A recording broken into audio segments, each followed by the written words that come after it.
হরে কৃষ্ণ, দণ্ডবত প্রণাম সমস্ত ভক্তবৃন্দ। চ্যানেল ইস্কন শ্রী হরিকথা চ্যানেলে সবাইকে স্বাগতম।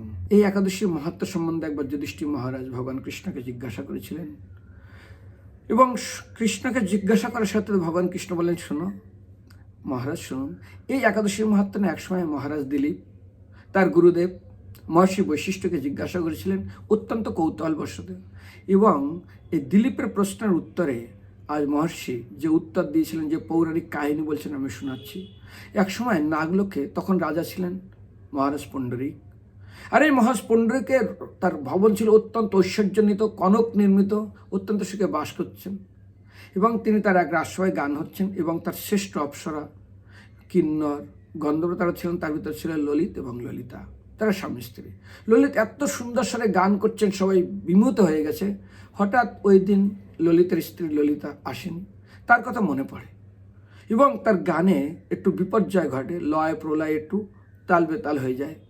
পাশে একজন নাগ ছিল, নাম ছিল কর্কট।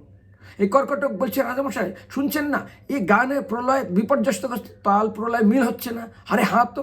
সঙ্গে সঙ্গে রাজা রেগে গেলেন, অভিশাপ দিলেন, আরে তুমি পিশাচত্ব প্রাপ্ত হও।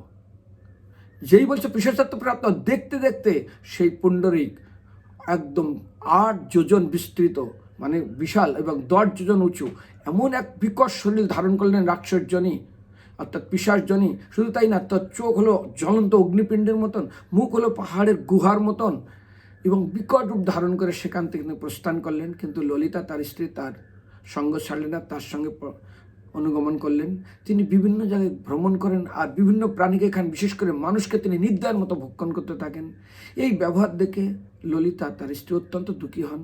ভ্রমণ করতে করতে ভাগ্যে কিভাবে কি ঘটে, একসময় এই দুজন অর্থাৎ ললিত এবং ললিতা তারা কি করলেন না, বৃন্দা পর্বতে প্রবেশ করলেন, এবং বৃন্দা পর্বতে ভিতরে জঙ্গলে প্রবেশ করতে করতে ললিতা দেখলেন একটা সুন্দর আশ্রমের ভিতরে প্রবেশ করলেন। এক ঋষিবার আছেন, তাকে প্রণাম করলেন, এবং সেই ঋষির নাম ছিল ঋষি শৃঙ্গ। এই ঋষি শৃঙ্গকে তিনি প্রণাম করে তিনি অত্যন্ত কাতর স্বরে তার দুঃখের কথা জানালেন। ঋষিবার বললেন, তুমি কে, কোথার থেকে এসছো? বললে, আমার পিতা বীরধন্যা, আমি তার কন্যা ললিত, আমার স্বামীর নাম পুণ্ডরিক, আমি নাগলোক থেকে এসছি। সমস্ত ইতিহাস বললেন। আমার স্বামী পিশাচত্ব প্রাপ্ত হয়েছে। মন দিয়ে শ্রবণ করবেন ভক্তরা, এটা অত্যন্ত ইম্পর্টেন্ট। কারা কারা মৃত্যুর পর বিশেষত্ব প্রাপ্ত হয়? একই প্রশ্ন করেছিলেন একবার শ্রীমদ্ ভাগবত মহাত্মা, দেখবেন গোকর্ণ তার ভাই ধুন্ধুকারী, তিনি মৃত্যুর পরে পিশাচ শরীর প্রাপ্ত হয়েছিলেন। তো গোকর্ণ তাকে জিজ্ঞাসা করেছেন, আচ্ছা বলো তো, মৃত্যুর পরে কারা পিশাচ শরীর প্রাপ্ত হয়?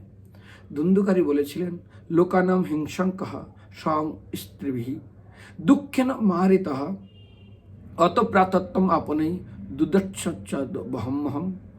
এক, যারা জনসাধারণ এবং নিরীহ প্রাণীদেরকে অকারণ হত্যা করে নিজের স্বার্থসিদ্ধির জন্য। মনে রাখবেন, এক, জনসাধারণ, নিরীহ প্রাণী, এবং বিশেষ করে যারা তাদের প্রতি হিংসা বা হত্যা করে নিজের স্বার্থসিদ্ধির জন্য। দুই, নিজ স্ত্রী এবং পরস্ত্রীদের জন্য যিনি দুঃখদায়ী ব্যবহার করেন, সেটাও নিজের স্বার্থসিদ্ধির জন্য।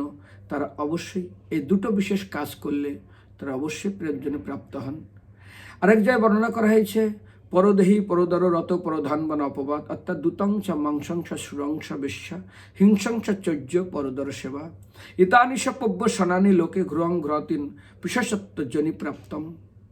অর্থাৎ যারা দ্রুতক্রিয়া, যারা আমিষাহার, যারা সুরাপান, যারা বেশ্যাগমন, যারা হিংসা, চুরি করা, পরদ্রব্য লুণ্ঠন করা, এই সমস্ত কাজগুলো যারা করবেন তারাও মৃত্যুর পরে পিশাচত্ব অর্থাৎ পিশাচজনী প্রাপ্ত হবেন। শ্রীমদ্ ভাগবতমে প্রভুপাদ 6ষ্ঠ স্কন্ধে 2য় অধ্যায়ে 20 নম্বর শ্লোকের তাৎপর্যে তিনি এক অপূর্ব শ্লোক লিখেছেন, যেখানে প্রভুপাদ বলছেন, পাপিনম। প্রভুপাদের তাৎপর্যের মনে রাখবেন, 6ষ্ঠ স্কন্ধের 2য় অধ্যায়ে 23 নম্বর শ্লোকের তাৎপর্য, পাপিষ্টা যে দুরাচার দেব ব্রাহ্মণ নিন্দুকাহা অপত্য ভোজনাস্তে এসম অকালে মরণং ধ্রুবম। অর্থাৎ যারা পাপিষ্ঠ, দুরাচারী, ভক্ত, ব্রাহ্মণ, ভগবদ্বেষী এবং ভগবত ভক্তবিদ্বেষী, বৈষ্ণব ব্রাহ্মণদের নিন্দাকারী এবং যা ইচ্ছা তাই অপত্য তারা যারা গ্রহণ করে অর্থাৎ খায়, তারা মৃত্যুর পরে বিশেষত্ব প্রাপ্ত হয় এবং শুধু তাই না, তারা অকালেই মৃত্যু গ্রহণ করবে। এখানে লেখা আছে এসব অকালে মরণম ধ্রুবম। অকালে অর্থাৎ আপনি যদি আপনার আয়ু যা আছে তার ভিতরে যদি আপনি সাধারণভাবে না মরে যদি সুইসাইড করেন, আত্মহত্যা করেন, যতদিন আপনার শরীরের আয়ু ছিল ততদিন আপনার এই পিশাচ শরীর হয়ে থাকতে হবে, অর্থাৎ প্রেত জনি হয়ে আপনাকে থাকতে হবে। তারপর এটা চ্যাপ্টার আপনি প্রকৃতির নিয়ম অর্থাৎ ভগবানের দেওয়া আইনকে আপনি উল্লঙ্ঘন করেছেন, সেই জন্য আত্মহত্যা যারা করে মনে রাখবেন খুব কষ্ট। যেমন কোনো পিপাসাক্ত গরু জল দেখলে ছটপট ছটপট করে কিন্তু জল খেতে পারবে না। যেমন আপনি অত্যন্ত জলে ছটপট করছেন কিন্তু সমুদ্রের নামিয়ে দিই লবণ জল খেতে পারবে না। বিড়াল দুধ খায় কিন্তু তাকে যদি গরম ফুটন্ত দুধ দেওয়া হয় সে খেতে পারবে না। ঠিক সেরকম এই পিশাচ শরীর এত কষ্টের, ভাগবতমে এত সুন্দর বর্ণনা করা হয়েছে যে তারা করার শরীর পাবে না এবং বিভিন্ন শরীরে অংশ প্রবেশ করবে কিন্তু জল পিপাসা লাগলে খেতে পারবে না, ক্ষুধা লাগলেও খেতে পারবে না। পিশাচ শরীর মন বুদ্ধি অহংকারকে কেন্দ্র করে থাকে। ভক্তদের কাছে নিবেদন, দয়া করে কেউ কোনোদিনের জন্য এই বিশেষ করে কী আছে না কয়েকটা কাজ করবেন না। এক, কি বললো গোকর্ণ যখন জিজ্ঞাসা করলো, নিজের স্বার্থসিদ্ধির জন্য অন্য সমস্ত প্রাণীদের হত্যা করবেন না, নিজে এবং পর স্ত্রীদের প্রতি দুঃখদায়ী ব্যবহার করবেন না এবং নিরীহ প্রাণীদের প্রতি একদম নির্দয় হবেন না, অর্থাৎ জীব হত্যা করবেন না। কিন্তু ভাগবত কি বলছে, পাপিষ্ঠা যে দুরাচারও দেব ব্রাহ্মণের নিন্দা কাহা, যে পাপিষ্ঠা যে দুরাচার, যে সাধুগুরু বৈষ্ণব নিন্দক, তার ভিতরে অপত্য ভোজনা মেশম, যারা অখাদ্য কুখাদ্য খায় তারা অবশ্যই মৃত্যুর পরে প্রেতজনে প্রাপ্ত হবে। যাই হোক, এরপর আজ ঋষি বললেন যে ঠিক আছে, তোমার স্বামী কী করে প্রেতজনে প্রাপ্ত হলো? তখন আজ ললিতা সব কথা বলার পরে তিনি বললেন, শোনো, চৈত্র মাসের শুক্লপক্ষের একাদশী তুমি পালন করো, সেই ফল তুমি তোমার স্বামীর উদ্দেশ্যে অর্পণ করো, তোমার স্বামী পিশাচের থেকে দূর হবে।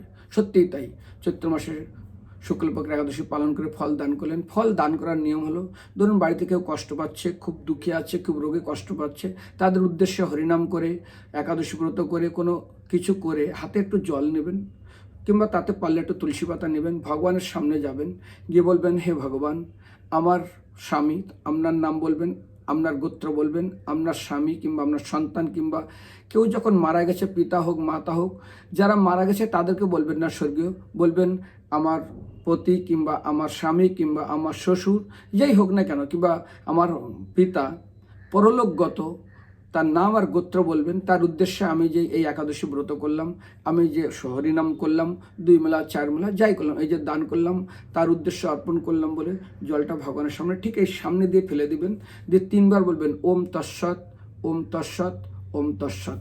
মনে রাখবেন কি বলবেন, আমার স্বামী কিংবা আমার পুত্র যারা মারা গেছে পরলোকগত, আর যারা জীবিত আছে তাদের নাম আর তাদের গোত্র বলবেন, তাদের উদ্দেশ্যে আমি হরিনাম কিংবা একাদশী ব্রত পালন করলাম, তার ফল অর্পণ করলাম বলে জলটা ফেলে দেবেন, দিয়ে বলবেন ওম তৎসৎ 3 বার, তারা ফল প্রাপ্ত হবে। এবং যখন আজ ললিতা এই একাদশী ব্রত করে তিনি ফল অর্পণ করলেন, সঙ্গে সঙ্গে তার স্বামী, তার পাপ দূরে গেল, পিশাচ দূরে এসে দিব্য শরীর প্রাপ্ত হলো। রাজা পুণ্ডরীর সঙ্গে মিলিত হলেন, রাজা তাদের কাহিনী শুনলেন এবং তাদেরকে আবার সাদর সম্ভাষণ করলেন। সেই জন্য এই একাদশী বিশেষ করে কী করে পিশাচ থেকে দূর হয় তার বিশেষ মাহাত্ম্য, সমস্ত পাপ থেকে করে মুক্ত হয় তার মাহাত্ম্য বর্ণনা হয়েছে।